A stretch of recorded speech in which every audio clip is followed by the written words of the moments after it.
So when people say that they believe something, that is quite dangerous and quite meaningless also at the same time. Meaningless for people that believe in the truth and dangerous for people that believe.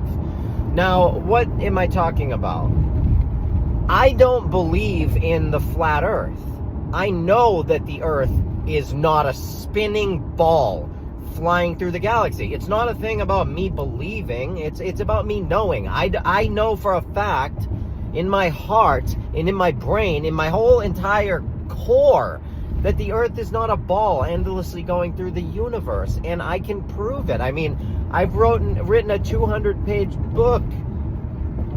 I've written a 200-page book about it. So I clearly have some evidence, you know, to fill 200 pages. You got to have something. Now, belief doesn't mean anything. Just because you believe in something, it doesn't mean anything.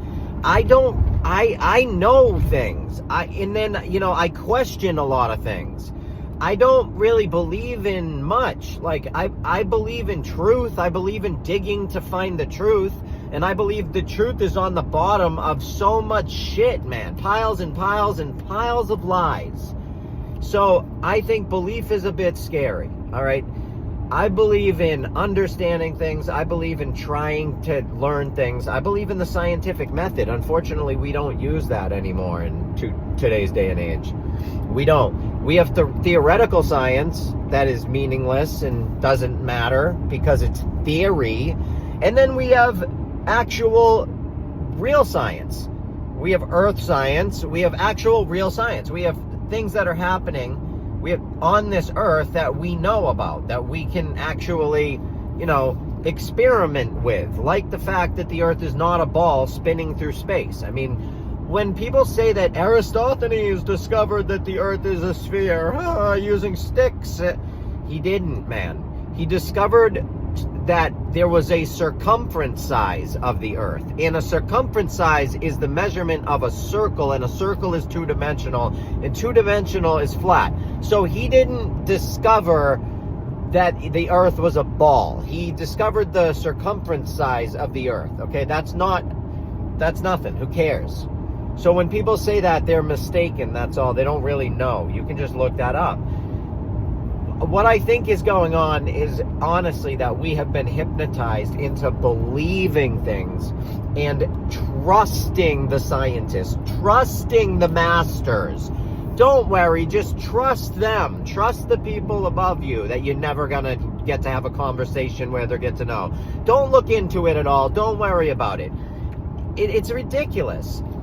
Scientific method is do it over and over and over and over and over again until you get the same result over and over and over and over and over again, and then you can say that that thing is true. You cannot do that with the globe. There is no model of the globe with a spinning earth, with water sticking to it, with this and that, with the North Star staying in the same position every day, day after day after day after day. And please do not say that it doesn't do that, because it 1000% does do that. I have a telescope pointed at it right now. It's been pointed at it for 7 months, and it hasn't moved, not even a centimeter. Not to mention the Georgia Guidestones were around for about 50 years, and you can see the North Star through the teeny tiny hole. We are not traveling millions of miles through the galaxy, billions, trillions of miles every year. It's absolutely ridiculous. It's completely pathetic, and it's just not happening. So you can believe that you're on a ball. You can believe it, but believing it doesn't mean anything. It's completely meaningless. Learn how a sundial works. Go ahead and go outside and make a sundial and really start to think about how it works. Then go make a sundial inside and try and get it to work on a spinning ball that is moving. It's so absurd. But again, there's so much proof. Not to mention, if we have a curve, then there has to be a curve, correct? Well, they tell you every mile, the trigonometry math for the curvature is 8 inches per mile squared. So if you're standing where you're standing and you're looking out in all directions, the ball curves away from you and down and away from you 0.8 8 inches squared per mile. Okay? So at some point there will be a curve. And unfortunately for scientists, we just don't have one. There's long distance photos of hundreds of miles and you can see perfect. And so there's that, there's just, and that never ends. There's so much photographic proof, video proof of the sun. You think it looks like it's setting, going over the curve, but then you zoom back into it and it comes right back into view and way far away from the curve. So yeah, it's just when you do too much research and you learn too much about the heliocentric model, you begin to realize that believing is just meaningless. You have to know things. And I know that the earth is not a spinning ball. That's the difference, really, between a believer and someone that just knows things, I know it's not a spinning ball.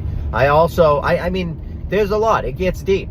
Another mistake I think early flat earthers make is that they go right to Jesus. And I got to tell you, religion is just as filthy dirty as everything else. I mean, religion is man-made. Christianity was created by the Knights Templars. Look up how they were horrible. They went around the world chopping heads off until people believed in what they said. So give me a break. I mean, all religions are corrupt. It's all nonsense. It all comes from somewhere. The first book I wrote was called Ancient Belief Systems. It was specifically about where do religions come from, the idea of them. Where do they come from? It has to come from something. And yeah, it comes from the sky. So when you really start to learn that, man, it'll open your mind in just such incredible ways that it's just hard to explain to people, I was so closed-minded at one point in my life. I had a job I hated. I was miserable. I quit that job.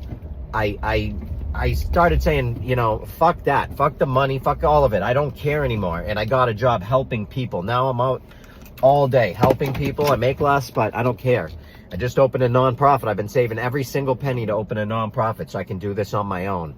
But thank you all so much for being a member at my website. That's going to all help me, really, when I start this nonprofit. Like, your help has got me this far so much. So thank you. I love you all. This is my opinion. Please check out my website. Get all the free information you can. And if you want to be a member, please do that too, because it's hugely, massively helpful to me. I love you all so much. And I hope to see you over there. My opinion.